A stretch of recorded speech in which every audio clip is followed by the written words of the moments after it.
Hi folks, today we are going over the Alphabet, aka Google case, and we are talking about how the business is organized, some of its acquisitions, and how these different elements come together to create value for the organization, or don't come together. So first, let's consider the core Google business, which is search. It accounts for the vast majority of Alphabet's revenue. And so why is Google search so successful? A few reasons that came up in class discussion today included a technological advantage. Google has the best algorithms out there. Brand recognition. Google itself has become a verb. Also, Google itself has a talent management strategy that encourages innovation by allowing its engineers to work on their own personal projects for 20% of their time. A lot of other kind of elements of their HR and talent management strategy encourage innovation. And these are all certainly elements of Google's success, but another big part of it is the business model itself. Google is what we call a platform business model. So a traditional platform business model might be a farmer's market. You bring together people wanting to buy produce and people selling produce. And the farmer's market is the middleman in between connecting these two. Google works like this for advertisers. Advertisers want to show their ads. Consumers want to perform searches or watch videos in the case of YouTube or download apps on the Android store. And they have willing eyeballs and data that they're providing in exchange for what is seemingly a free service. So Google's business model is to really bring these two together. Platform business models are becoming a dominant part of the U.S. economy because a lot of technology companies are organized this way. It creates network effects, which recall Porter's Five Forces is a barrier to entry. It prevents other businesses from entering because the service that Google provides is more valuable the more users it has. And that's an example of network effects. Advertisers still turn to Google because they know consumers are there. So then it also creates a positive feedback loop.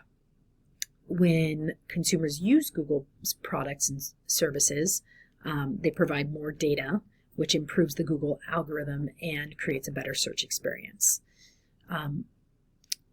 YouTube and Android and by Android I mean the App Store for Android, act in a very similar way.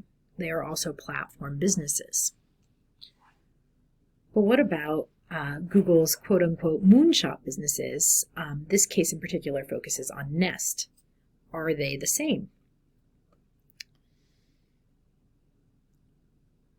I'm going to ask you, if you're watching this video, to acknowledge that in your memo by writing the word scraps on the last line of your memo. Okay, moving on. Just testing you guys. So how does Alphabet justify its investments in moonshots like Nest? Are they platform businesses? Nest in particular doesn't look quite like Google Search or YouTube. It's not free for consumers. They have to purchase the hardware, install it in their home, which possibly inhibits this mass adoption of Nest. So right off the bat, it doesn't act quite like the other businesses. So why does Google buy a company like Nest and continue to operate it? Are there shared resources and capabilities kind of underlying the success of both these businesses? Possibly. How does this relate to Google's innovation strategy? It is worth a think on this one. And why should Google own Nest as opposed to spin it off? So some ideas, it might be something with access to talent, access to the technology, or diversification of the business. If you're thinking about it as a diversification play, make sure you understand when diversification is a benefit to the company and when it's not. So remember, we have two readings that I think are especially relevant to this case. One is the Vermeulen reading that describes the role of a parent company is acting as an in-house bank, portfolio manager, board of directors. The other is the Cullis and Montgomery reading. And both of these give you some frameworks you might work within to think about the Google reorganization, becoming Alphabet, keeping these moonshot businesses that are not as closely related to the core business of Google and are not yet profitable. How does it benefit Alphabet, the parent company, and how does it benefit the moonshot company like Nest? Would Nest be better off if it were spun off? These are a few things you might consider in your revised memo. Okay, thank you.